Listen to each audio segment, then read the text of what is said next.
In Matthew 27 through 31, he speaks of when the soldiers mocked Jesus. Then the governor's soldiers took Jesus into the praetorium and gathered the whole company of soldiers around him. They stripped him of his clothes and put a scarlet robe on him, and then twisted together a crown of thorns and set it on his head. They put a staff in his right hand, then knelt in front of him and mocked him. "Hail, King of the Jews," they said. They spit on him and took the staff and struck him in the head again and again. After they had mocked him, they took off the robe and put his own clothes on him. Then they led him away to be crucified.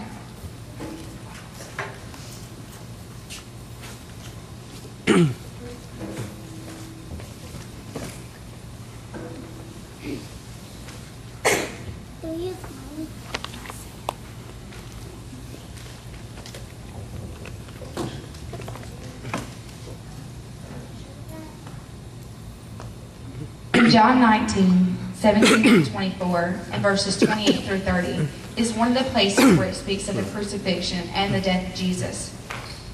Carrying his own cross, he went out to the place of the skull, which in Aramaic is called Golgotha. There they crucified him, and with two others, one on each side, and Jesus in the middle. Pilate had a notice prepared and fastened to the cross. It read, "Jesus of Nazareth, the King of the Jews." Many of the Jews read the sign, for the place where Jesus was crucified was near the city, and the sign was written in Aramaic, Latin, and Greek.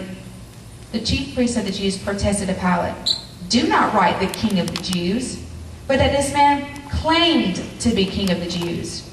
Pilate answered, "What I have written, I have written." When the soldiers crucified Jesus, they took his clothes, dividing them into 4 shares, one for each of them, with the undergarment remaining. The garment was seamless, woven in one piece from top to bottom. "Let's not tear it," they said to one another. "Let's decide by lot who will get it." This happened that the scripture might be fulfilled that said, "They divided my clothes among them and cast lots for my garment." So this is what the soldiers did. Later, knowing that the evening had now been finished, and so the scripture would be fulfilled, Jesus said, "I am thirsty." A jar of wine vinegar was there, so they soaked a sponge in it, put the sponge on a stalk of hyssop plant, and lifted it to Jesus' lips.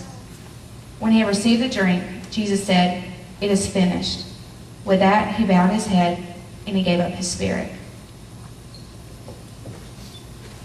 At the place where Jesus was crucified, there was a garden, and in the garden a new tomb, in which no one had ever been laid. Because it was a Jewish day of preparation, and since the tomb was nearby, they laid Jesus there. Early on the first day of the week, while it was still dark, Mary Magdalene went to the tomb and saw that the stone had been removed from the entrance. So she came running to Peter and the other disciple, the one Jesus loved, and said, "They have taken the Lord out of the tomb, and we don't know where they have put him." So Peter and the other disciple started for the tomb. Both were running, but the other disciple outran Peter and reached the tomb first.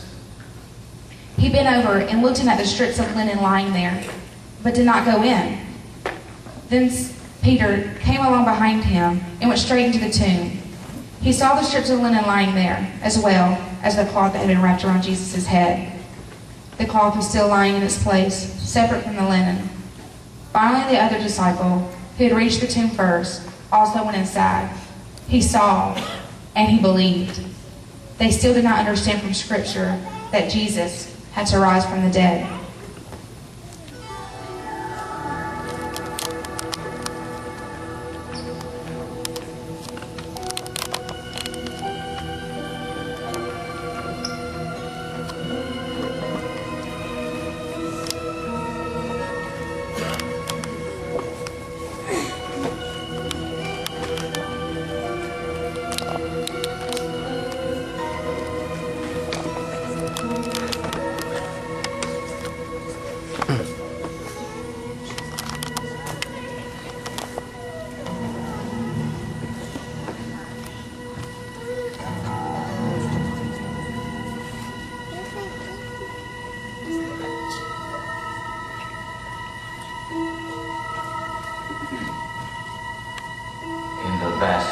expanse of a timeless place where silence ruled the outer space. Ominously towering it stood, the symbol of a spirit war between the one named Lucifer and the morning star, the ultimate of good. Enveloped by 1,000,000,000 planets, clean as lightning and hard as granite, a cosmic coliseum would host the end of the war between the Lord of sin and death and the omnipotent creator of man's first breath, who will decide who forever will be the champion.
By his stripes they're healed. The devil shall